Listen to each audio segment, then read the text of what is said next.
It's been an abando for a long time. We like to call it the Occupido now.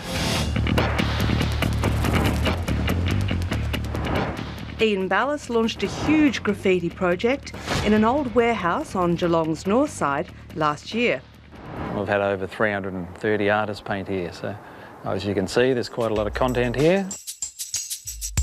It attracted one of Australia's best-known graffiti artists, known as Roan, who was keen to come home to Geelong and be part of the project. I wanted to do something in Geelong because that's where I'm from. And then this came up and like, this is perfect. I went down there and basically I said, you know, can I paint the side of all the broken windows?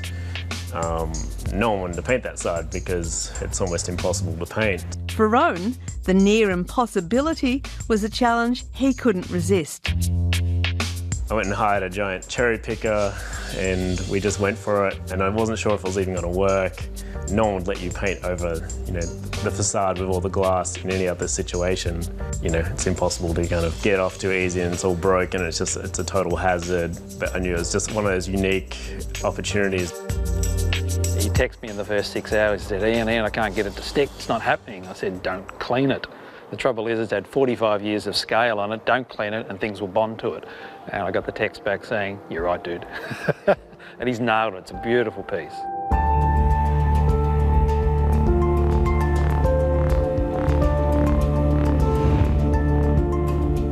You share a photograph with that, anyone in the world kind of like will connect with it, and it feels like something out of Detroit and this post-apocalyptic setting. And for me, it was a lot more exciting than painting, you know, some cafe. I ended up spending my own money to make this one at the Powerhouse happen.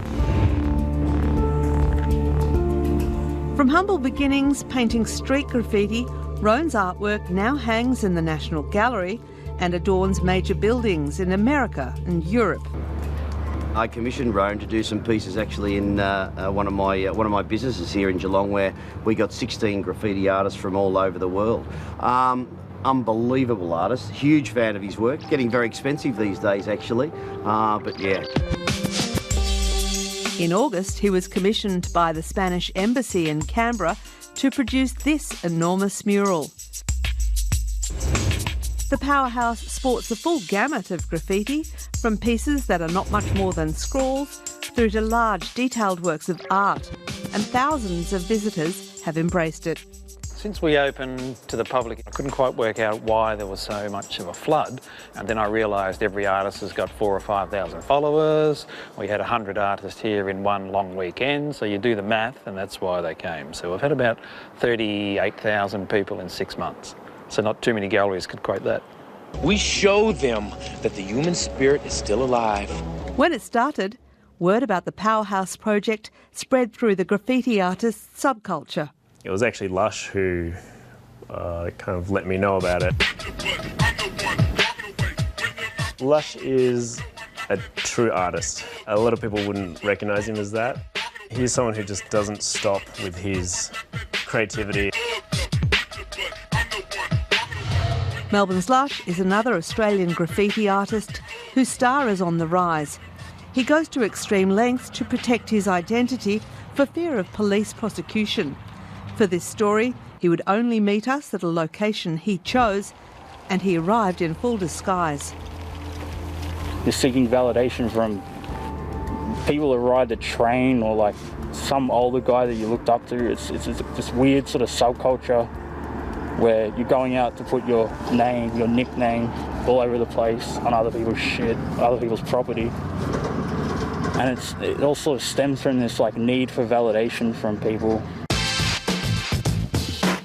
When the world's most famous graffiti artist Banksy opened up Dismal Land in the UK last August, the only Australian invited to participate was Lush.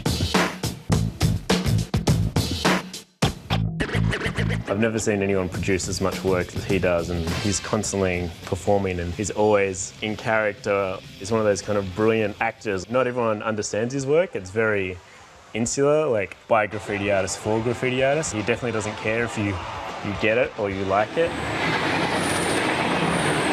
I know there's a lot of people that are watching that hate graffiti. To be honest, I hate 99% of it as well because it's trash. People get very attached to their property or other people, like public property. But defenders say if it's to keep producing any work of quality, graffiti has to keep one foot in the shadows.